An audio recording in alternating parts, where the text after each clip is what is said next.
చంద్రబాబు నాయుడు గారు అయితే మన డాక్రా మహిళకు ఒక మంచి గుడ్ న్యూస్ అయితే చెప్పారు. మనలాంటి మధ్యతరగతి కుటుంబాలకైతే చదివించాలన్నా పెళ్లిళ్ళు చేయాలన్నా కష్టం కదా, ఇక అలా బాధపడొద్దండి అని చెప్పి 2 పథకాలను అయితే చంద్రబాబు నాయుడు గారు అయితే ప్రవేశపెట్టారు.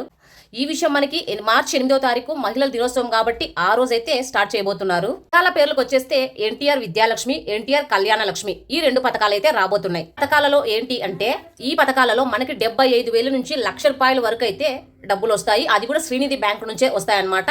మనకి బయట వడ్డీలు ఎలా కడతామో అలా కాకుండా ఇక్కడ పావలా వడ్డీకి వస్తాయి.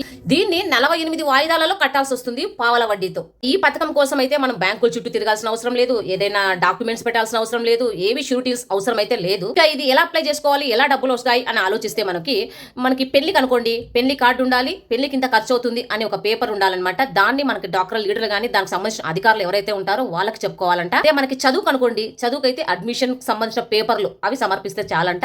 ఇక లోన్ వెంటనే శాంక్షన్ అవుతుందంట. ఇది మార్చి 8 తర్వాత అయితే అమల్లోకి వస్తుంది. ఎవరికైతే ఈ డబ్బులు కావాలో, ఎవరికైతే ఈ లోన్ కావాలో ఖచ్చితంగా డాక్రాలో 6 నెలల పాటు యాక్టివ్ గా ఉంటేనే ఈ లోన్ అయితే వస్తుందంట. సో మరి ఎంత మందికి చదువు కోసం గానీ పెళ్లి కోసం గానీ పావలా వడ్డీతో డబ్బులు అవసరం ఉన్నాయో వాళ్ళందరూ అయితే అప్లై చేసుకోండి.